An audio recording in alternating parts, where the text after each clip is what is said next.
Hi there, listener, and welcome to episode 70 of Prague Talk, a podcast from Radio Prague International. My name is Ian Willoughby. In this edition, my guest is American journalist Mark Baker, who really has some hair-raising stories to tell.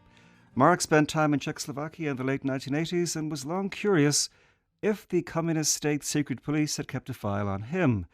Eventually, he did discover that not only was he being monitored in the dying days of the Cold War, the STB also wanted to recruit him as a spy.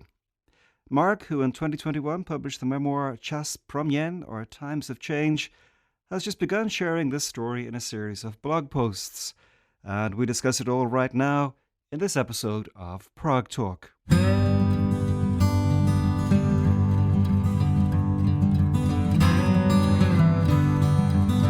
In the late 1980s, Mark, you lived in Vienna, but you also covered Czechoslovakia for a magazine called Business International, and you visited Czechoslovakia many times. Later, after '89, it seemed from your inquiries that the STB secret police didn't keep a file on you. Right. More recently, it turned out that they did. Yes. How did you finally discover that? Well, as you said, in the 1980s, I was working as a journalist and traveling relatively frequently to Czechoslovakia. When I was traveling, I needed a translator because at the time I didn't speak any Czech.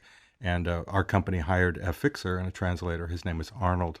So we worked together when I would travel to Czechoslovakia. You can imagine what his job was at the time, of course, to translate, arrange my meetings, my accommodation, and all that stuff. After 1989, I fell out of touch with Arnold. And several years later, I was sitting in my apartment, Googling around, wondering what had happened to my old colleagues and friends.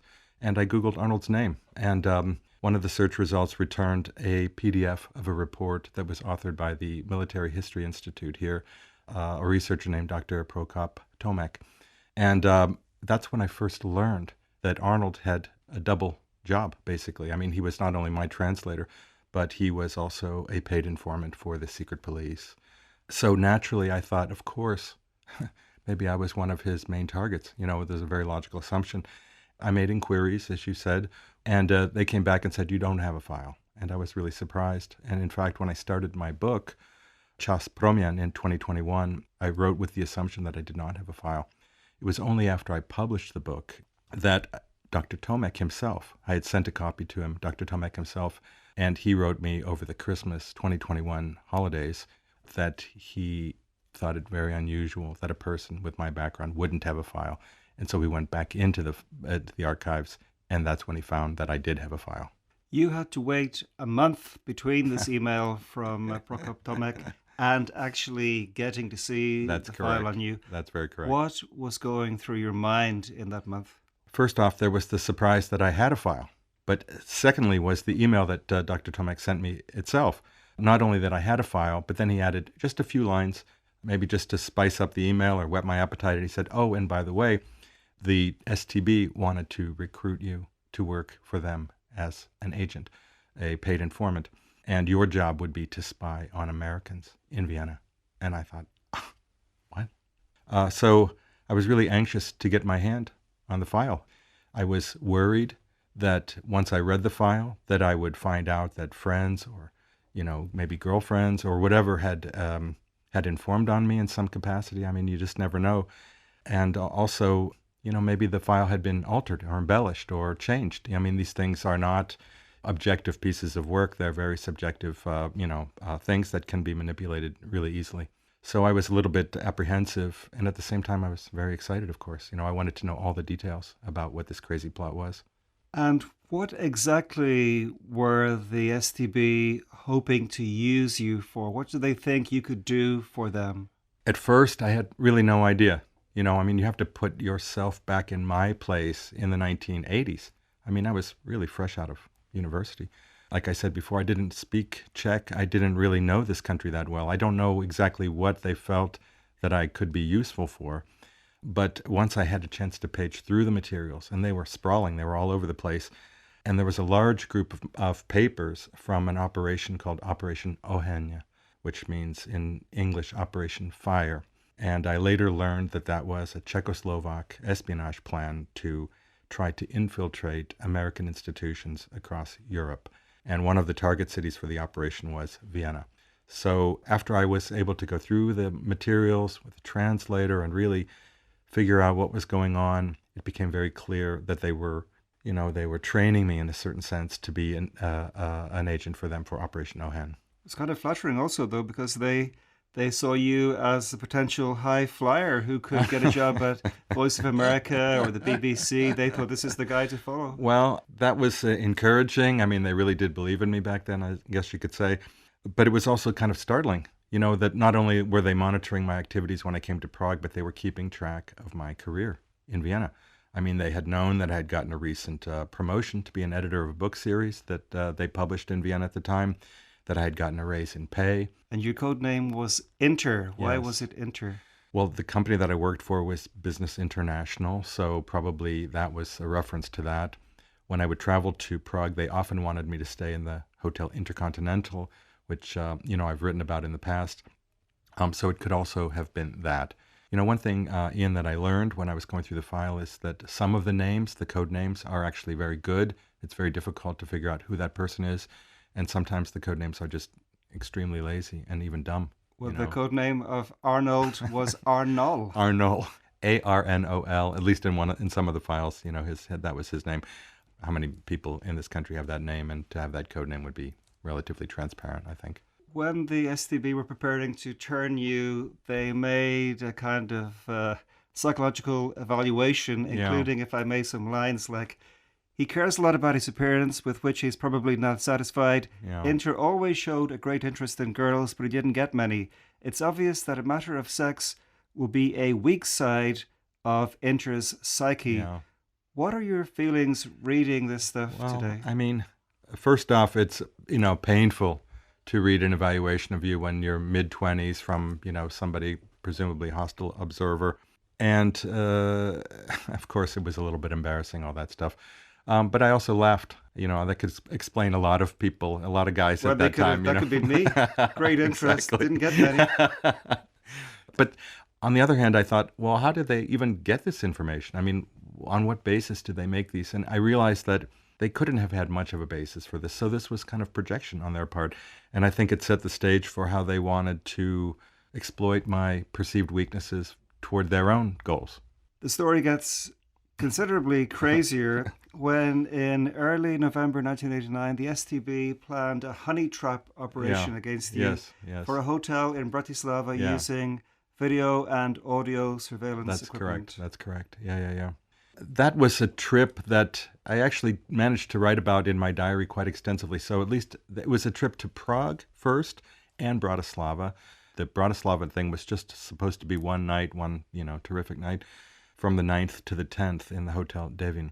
And I wrote in my diary, I even wrote in my book, that it felt like the presence of Arnold and the monitors, etc., on me was somehow less at that trip. I felt free in a way, in a weird way. But I only realized now that, of course, they were holding back. They were watching every step. I have surveillance from my stay at the Hotel Pajiš, the Hotel Paris here in Prague. That's where they put me up for this trip, that are extremely detailed, minute. So I realized they were watching me very carefully. And then the Bratislava part, which you talked about, the honeypot trap. Yes, that was to go down on the night of November 9th, 1989, coincidentally, the very same evening that the Berlin Wall fell. So completely unplanned, a total coincidence, but somehow a very Hollywood dramatic ending to this honeypot trap that never happened, actually. As is written in the file, it was nerealizovano, so Yes. it wasn't realized. One Right. thing I don't understand is how they imagined that videoing you in a hotel room No. with a girl would give them a hold over you. You Yeah. were a single guy in your Yeah. mid-20s. Yeah. How is that a lever? Yeah. Well, as you said, the plot was never realized. I really don't know why. We did go down to Bratislava. I don't remember, this is where my memory really fails. I don't remember meeting the Slovak agent, the female who was supposed to approach us at the restaurant of this hotel and make her introduction. It could very well have happened that she came to the table, we had a nice chat, and then, I looked at my watch, thought we had a big day tomorrow, and just said polite goodnight or something like that. That's probably what really did happen. It could have been called off because of events that were going on in Berlin or anything. I really don't know. Yeah, what was the leverage? It's not explicit in the file how they wanted to use the information. I mean, there are some lines in there that give me some indication about what they might have wanted to do. Look, obviously, boy meets girl in a Bratislava hotel is not a huge story, but I was working for a company. They would have been very upset that I had to try to engage in some kind of thing. I did have a girlfriend at the time in Vienna with whom I was reconciling. We had been separated for a few months before that. She would have been extremely upset. I don't know how I could have talked my way out of that one. So there was a little bit of leverage, but career destroying, it would have been embarrassing, would have filled me with a lot of bad feelings, a bit of shame. But, I don't think it would have really altered my life course. But also the STB weren't completely sure that you weren't CIA. Yes. They had a very good idea that I was not. When they observed me, the file is very clear that I don't show any signs of formal training, formal espionage training. But to the very end, I don't think they were entirely sure.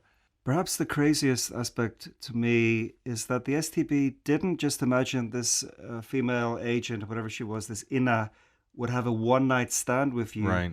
They also wrote that she could be a long-term partner of yours. Yes. That's what I mentioned a little bit earlier when I said it's not exactly clear how they wanted to use this information. There are a couple of lines in the file, and one of them is the one that you just said.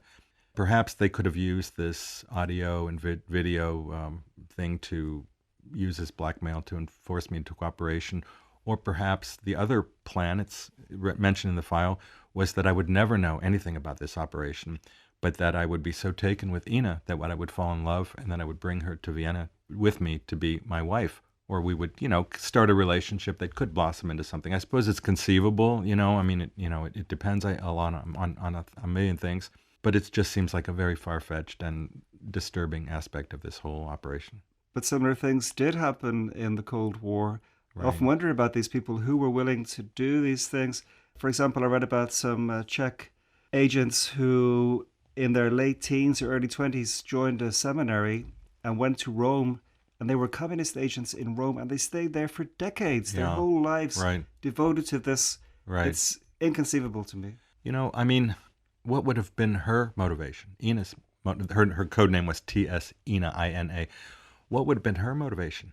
Maybe she would have been really taken with me, or maybe she just dreamed of a life in the West or something like that. But for me, it's very difficult to even imagine that you would be so committed to something that you would devote your life toward it in this way. This has certainly given you an amazing story, Mark. How do you view the whole episode? It was a total shock, to be honest. I love a Cold War spy thriller as much as the next guy. But it's very different feeling to find one and then realize that you were to play one of the central roles in it. And for me, that is the mind-blowing aspect of the whole thing. It doesn't change my view of what was going on back then. It just kind of fills in some of the blanks. In a way, it's been helpful for me, a lot. I published my book, Čas proměn, in Czech, but now, of course, I will publish it in English. That was always been the plan. And this gives me a lot more detail to add into the English version of the book, and perhaps to go to a second edition for the Czech edition if they want to do that, my publisher.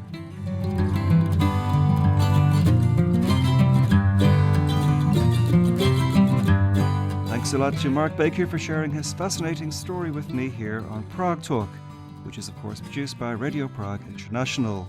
This has been episode 70 of the podcast, so there are of course very many more of them out there for your listening pleasure. Why not check a few out and subscribe wherever you get podcasts. But for me, Ian Willoughby, that's all for now. Thank you very much indeed for listening to Prague Talk, and talk to you again very soon.